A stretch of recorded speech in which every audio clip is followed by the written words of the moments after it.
계속해서 다니엘서 2장 46절부터 보겠습니다. 느부갓네살 왕이 엎드려 다니엘에게 경배하고 그들로 예물과 향품을 그에게 바치도록 명령하더라.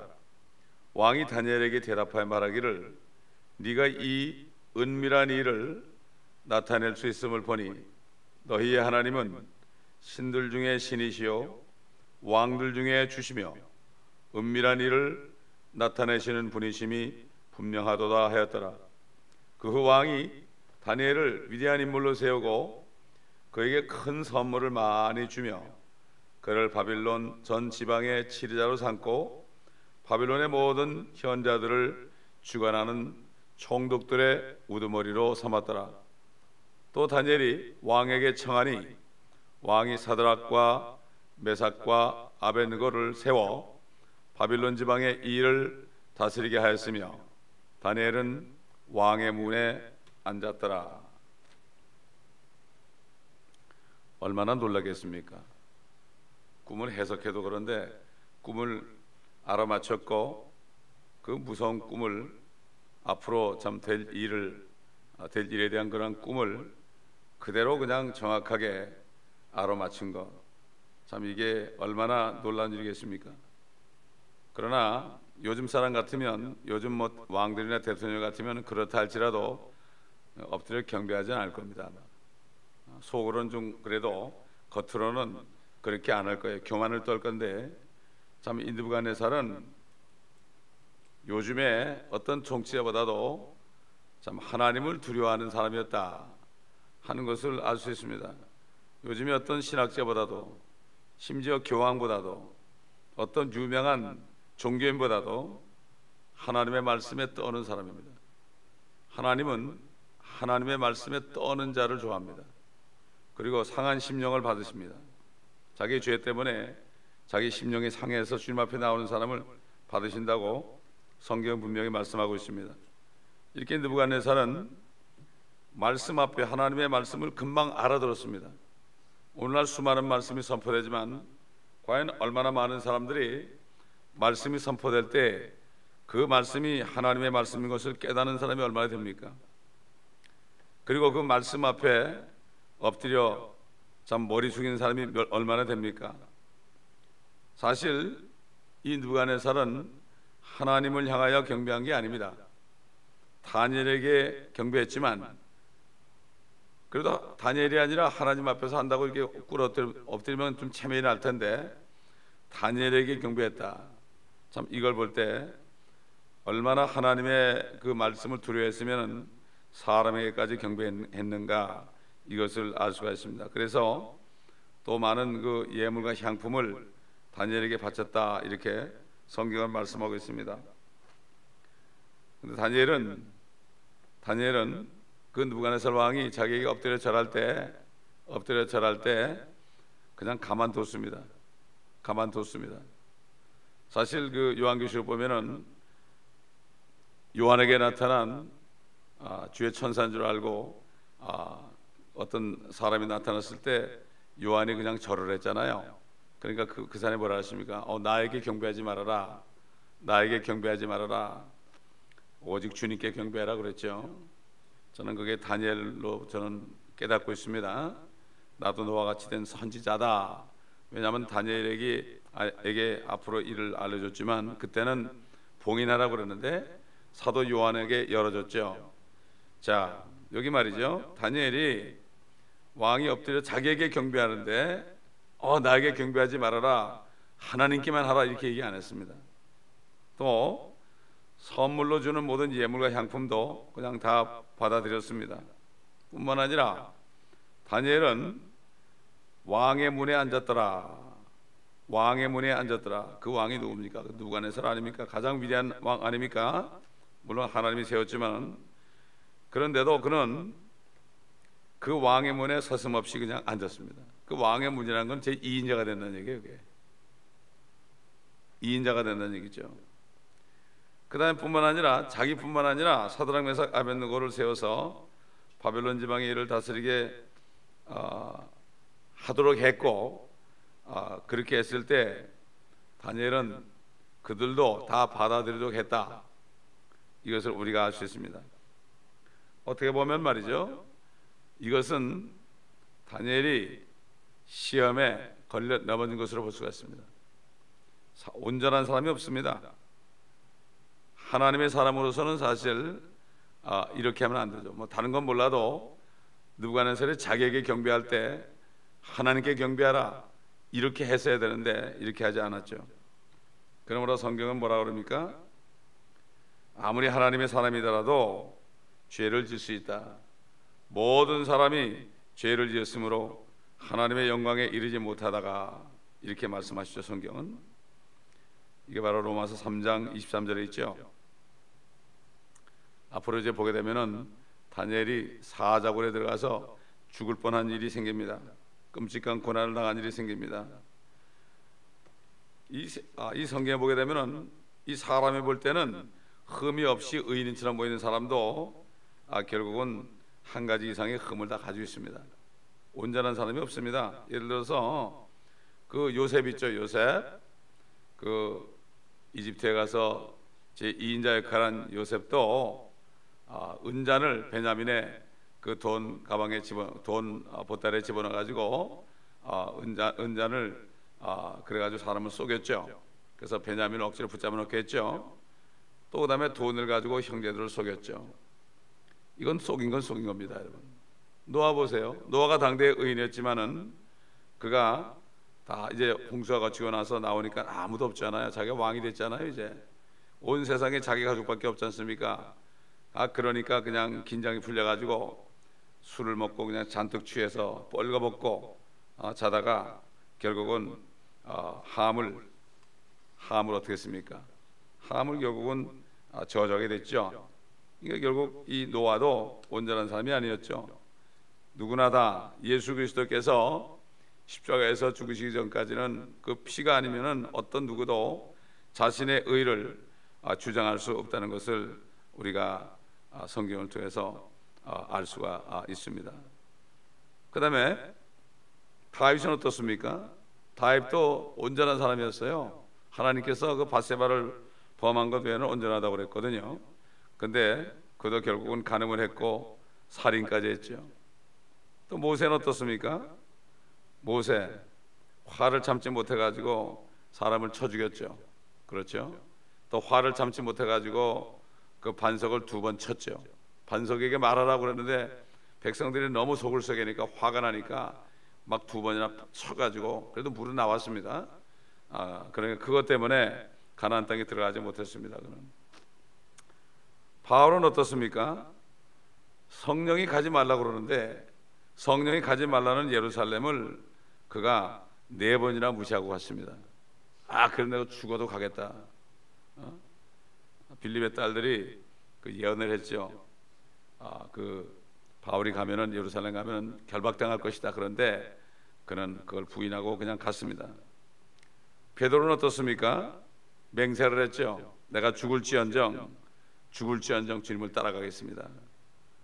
근데 그는 주님을 3번이나 부인했습니다. 스데반은 아주 온전한 사람이죠. 정말 온전한 사람이죠. 순교한 사람 아닙니까? 그런데도 그가 죽을 때 죄인들을 위해서 기도하지 않고 먼저 자기를 위해서 기도했습니다. 근데 우리 주님은 십자가에 죽으시기 전에 죄인들을 위해서 저들의 죄를 용서해달라 이렇게 기도하시고 나의 영을 아버지께 의탁하나이다 이렇게 했습니다. 결국은 어떤 사람도 예수 그리스도의 피가 없으면 죄인임을 부인할 수가 없다는 거죠. 참 그렇기 때문에 예수님이 유대인들에게 하늘에 계신 너희 아버지 같이 너희 아버지가 온전하신 것처럼 너희도 온전하라 이렇게 말씀하셨죠. 근데 온전할 수가 없죠. 우리가 온전하는 길은 예수 그리스도의 피를 믿어보는 말미암아 그분이 모든 죄를 다 도말하시기 때문에 그분을 온전히 믿을 때 그럴 때 우리가 온전해질 수밖에 없습니다. 이것이 바로 복음입니다. 그러므로 예수 그리스도만을 전적으로 의지하지 않는 것은 이것은 죄인의 길을 면할 수가 없는 것입니다. 아무리 내가 정말 10,000가지 율법 가운데 9,999가지를 다 지켰을지라도 하나를 범하면 우리는 지옥에 떨어질 수밖에 없는 사람들이에요. 그러면 다 보면 누구나 다 흠이 많죠. 그 흠이 많은데 그 허물과 죄를 누가 다 도말했습니까?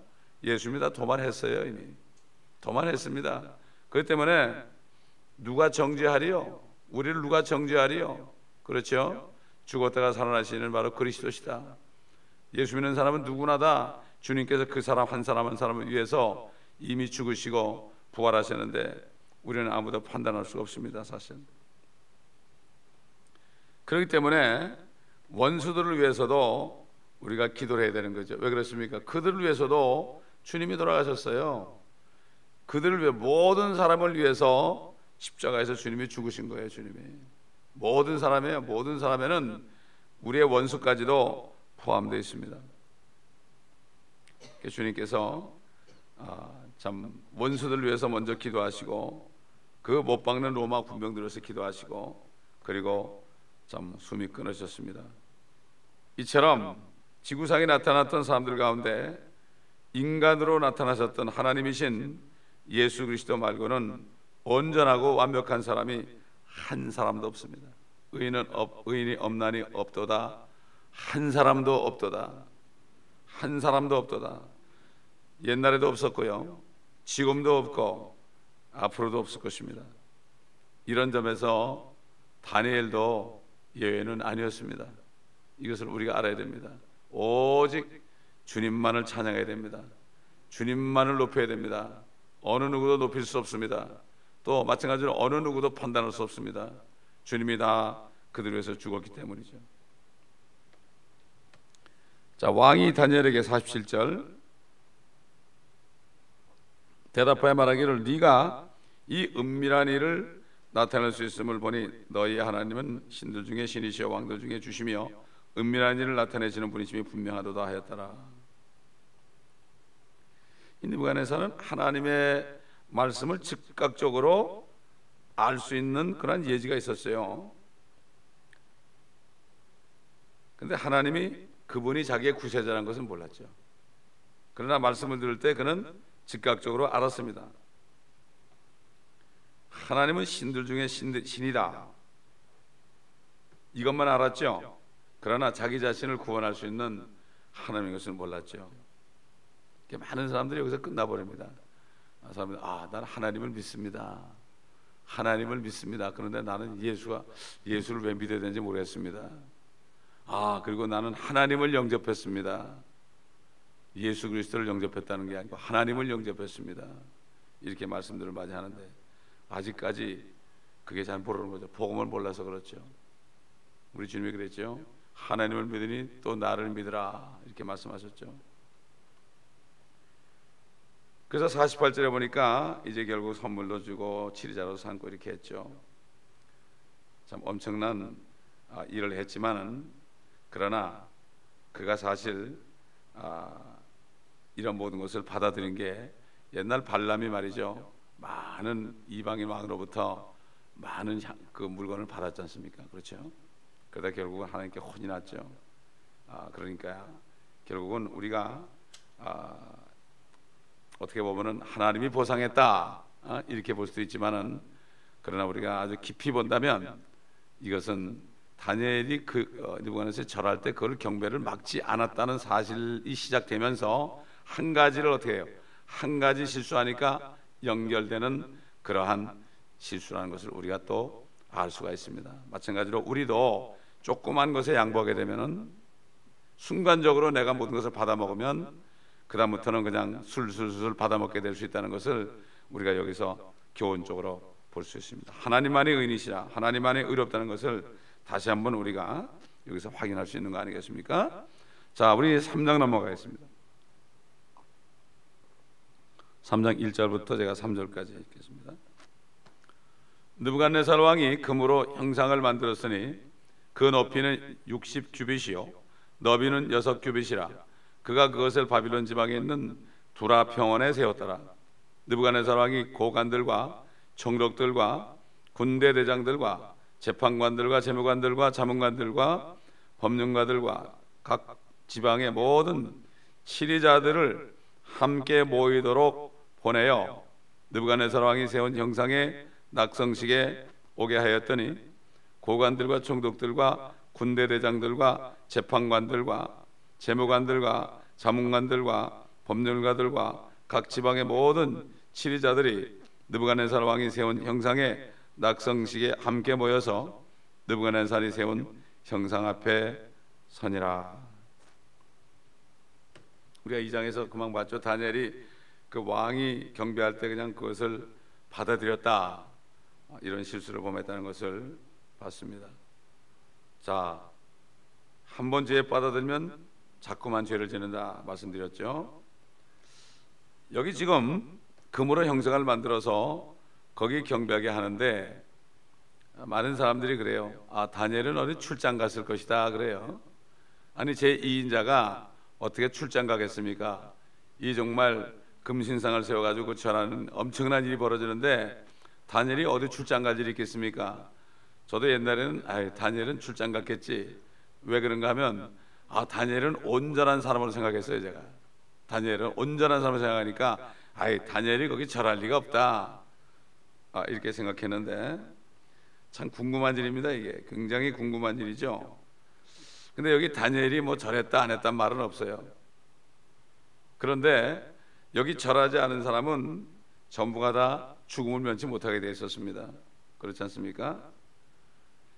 그 사드락과 메삭과 아벳느고는 왕의 명령에 따르지 않기 때문에 불타는 용광로에 던져지고 맙니다. 그 다니엘이 절을 안 했다면 분명히 같이 떨어졌을 텐데 어떻게 됐을 것인가? 우리는 여기에 확실한 말이 없지만은 다니엘이 이미 2장에 실수하고 죄를 범하는 이런 일을 했기 때문에, 그리고 나중에 사자굴에 던져졌다는 일을 볼 때 하나님이 허락하지 않으면은 절대로 어떤 일도 벌어지지 않습니다. 자, 그러니까 이건 이제 다음에 보기로 하고, 만약에 다니엘이 자기도 모르게 그냥 머리 숙였다면 그 사드락 메삭 아벳느고가 거기 불에 떨어질 때 그 심령이 어떻겠는가? 옛날에 우리 한국 사람도 유명한 목사님들이 신사참배 했잖아요. 그리고 엄청난 회개들을 했지만은 참 누구나 다 이런 죄를 범할 수가 있습니다. 6.25 때도요, 인민군들이 내려와가지고 주일날 교회 가면 다 죽인다고 그랬어요. 그래가지고 일하러 나오라고 그랬어요. 대부분이 다 일하러 갔습니다. 다 일하러 갔어요. 극소수만이 그랬어요. 제가 섬기던 그 교회 목사님이 이분은 정말 순교하는 게 목적이었어요. 순교하는 게 소원이었는데 이분은 6.25 때도 대개 보면은 교회 건물 위에다가 이거 교회다 이렇게 써놨어요. 폭격하지 말라고. 근데 이분은 그걸 안 썼어요.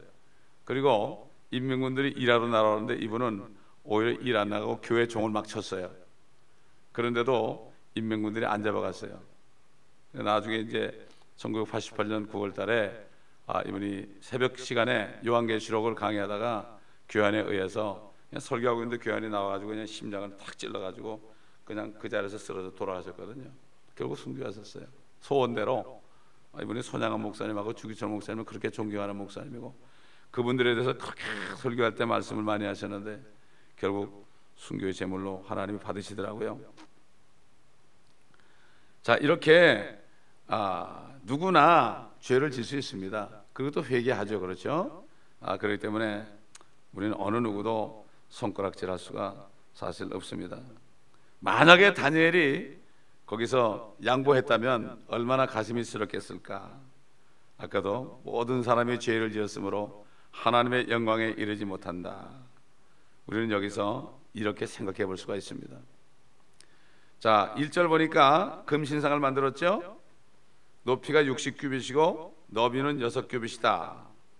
바빌론 지방에 있는 두라평원에 세웠다, 이렇게 얘기했는데, 여러분 느부갓네살 왕은 바로 적그리스도의 모형이라고 그랬죠. 큰 용이라고 그랬습니다. 적그리스도의 예표가 된다.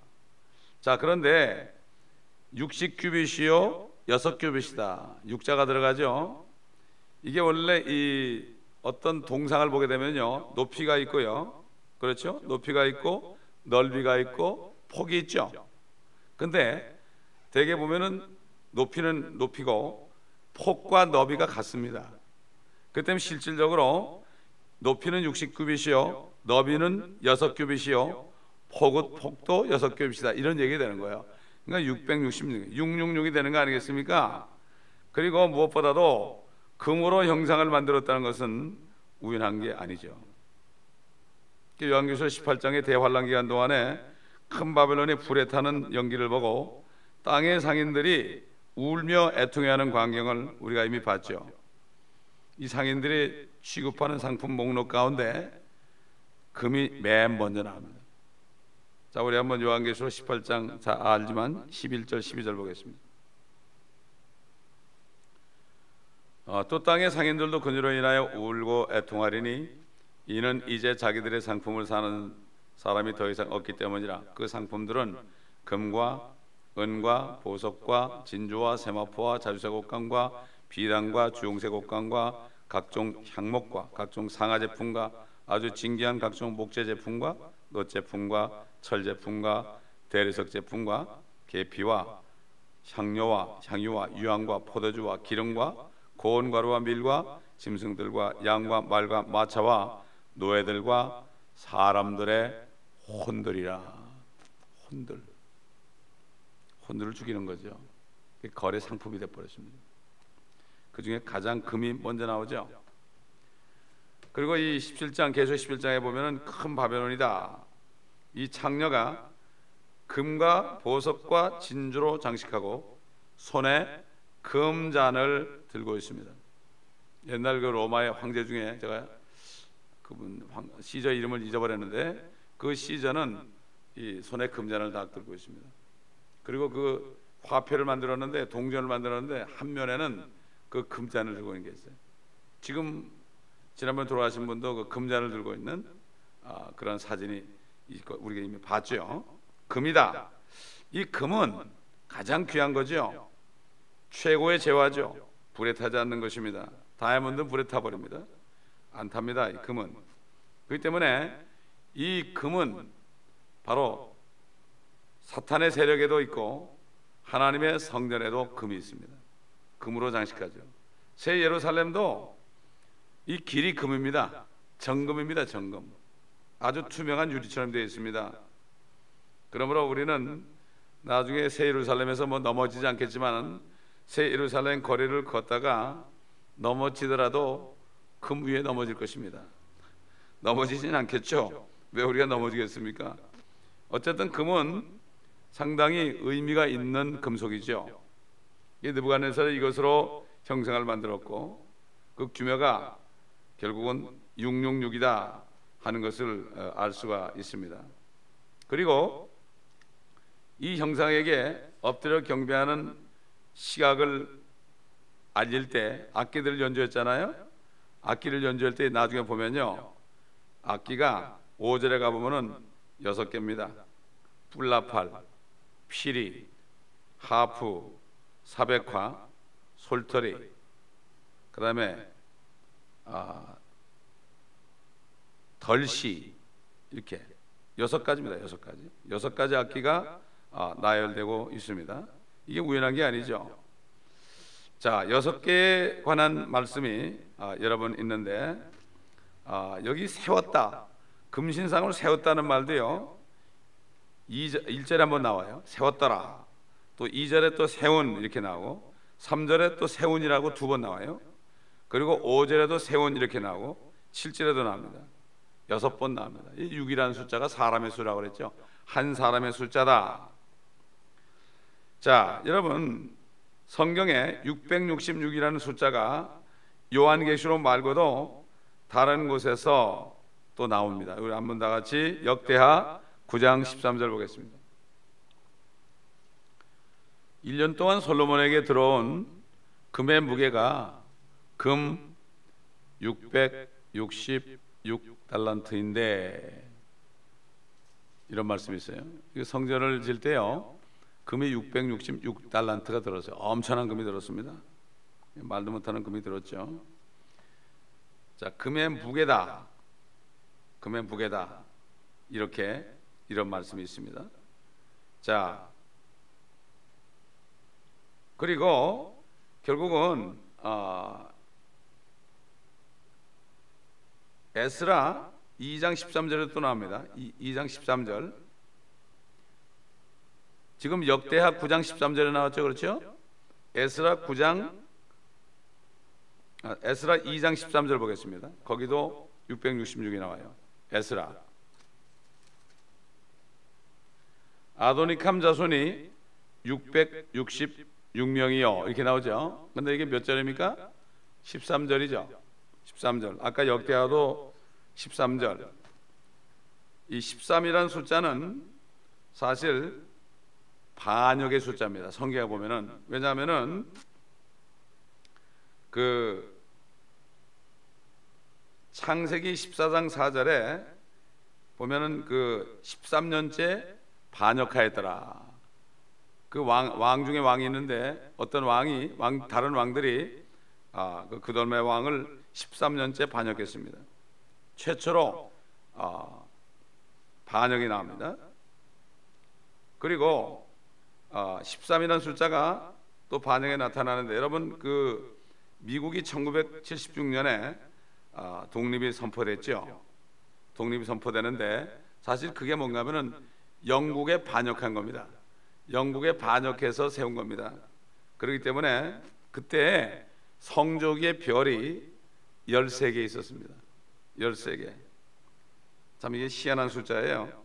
희한한 숫자입니다. 그리고 거기 화살이 있는데 화살이 또 13개입니다.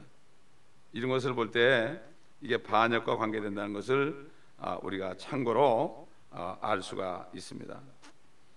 자, 우리 이전에 넘어가 보니까 그 느부갓네살이 세웠던 형상의 낙성식에 모든 사람들이 다 모인 것을 보면은 이거는 요즘에 말이죠. 그 금신상을 향해 다 모였죠.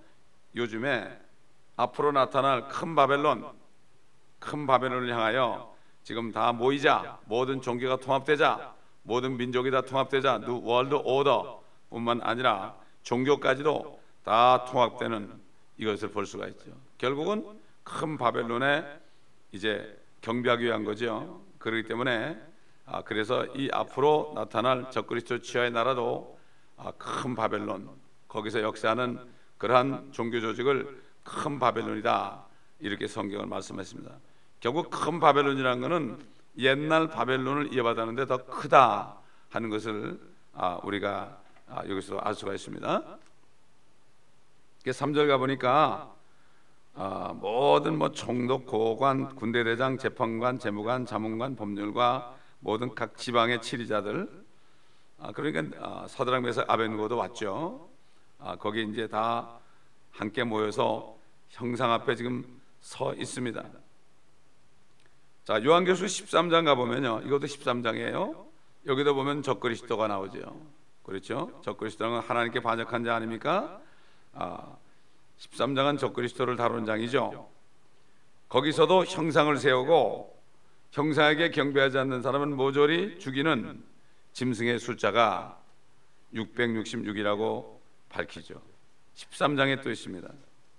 이 대환란 기간에 적그리스도가 세우게 될 형상의 모형입니다. 물론 거짓 선지자가 적그리스도를 위해서 세우죠. 그래서 계시록 13장 14절 15절 한번 보면 제가 읽겠습니다. 그냥 그가 짐승 앞에서 행할 권세를 받아 그 같은 기적들을 통하여 땅에 거하는 자들을 미혹하며 또 땅에 거하는 자들에게 말하기를 칼로 상처를 입었다가 살아난 그 짐승을 위하여 형상을 만들어야 한다고 하더라. 또 그가 짐승의 형상에게 생명을 주는 권세를 받아 그 짐승의 형상으로 말도 하게 하고 그 짐승의 형상에게 경배하지 아니하는 자는 다 죽이도록 하니라. 여러분 지금 박물관에 가본 말이죠. 그 인형 박물관이 있어요. 그 보면은 그게 월트 디즈니 회사에서 역대 대통령들의 그 밀랍 인형을 만드는데 똑같이 만들어놨죠.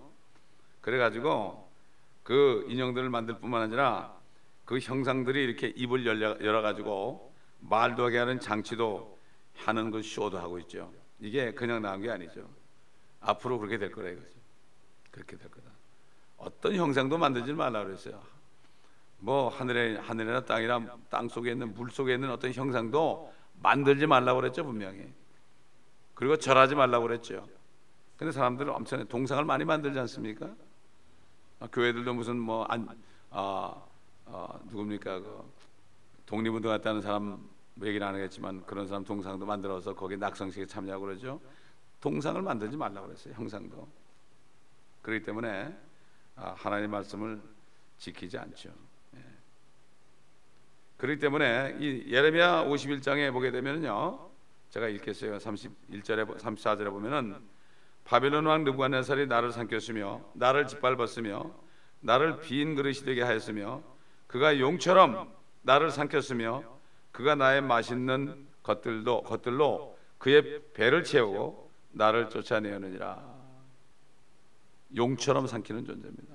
바로 느부갓네살은 적그리스도의 예표죠. 그렇기 때문에 그가 형상을 만들어서 666 사이즈로 만들어서 거기에 경배하지 않는 사람들은 다 죽이라고 그랬죠. 그렇죠? 근데 하나님께서는 앞으로 짐승의 그 형상에 경배하는 사람들을 어떻게 해요? 불못에 떨어뜨리게 하죠. 불못에 그때는 살아날 자가 없습니다. 느부갓네살이 만든 형상에 경배하지 않는 사람이 불에 떨어져도 주님이 살려줬지만, 그러나 짐승의 거기에 형상에 경배한 사람들은 오히려 불에 떨어집니다.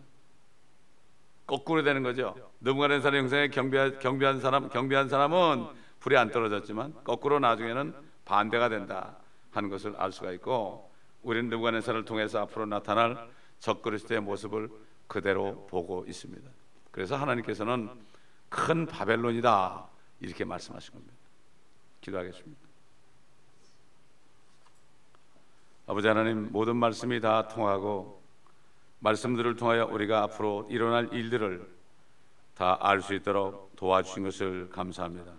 또 언제쯤 일어날 것도 우리 가까이 얼마나 있는 것도 알게 하시고 우리가 깨어서 기도하며 주님이 오실 날을 준비하는 이 말씀들을 인하여 감사합니다. 이 말씀이 비치기에 우리는 빛 가운데 거하는 자들이요 우리에게는 주의 날이 도적같이 임하지 않는 것을 압니다. 아버지 하나님, 항상 깨어서 기도하며 옛날 안나와 시몬이 참 나이가 들어서도 태어나는 주님을 만날 것을 확신하고 메시아를 그들의 품에 안았던 것처럼 우리도 그들처럼 주님의 임하는 날을 기다리다가 마침내 주님을 영원롭게 만나는 우리 모두가 되게 도와주옵시고, 이 교회에 속한 모든 한 사람 한 사람, 어린아이로부터 노인에 이르기까지 모든 사람들이 다 이 기쁨에 참여할 수 있도록, 주님과 더불어 영광 중에 나타날 수 있도록 주님 도와주시옵소서. 말씀들 안에 거함으로 말미암아 빛 가운데 거할 때 저들이 이렇게 되게 하시고, 아버지 어둠 가운데 거하다가 그날이 도적같이 임하는 사람 한 사람도 없도록 주님 도와주시옵소서. 감사드리며 우리 구주 예수 그리스도의 이름으로 기도합니다.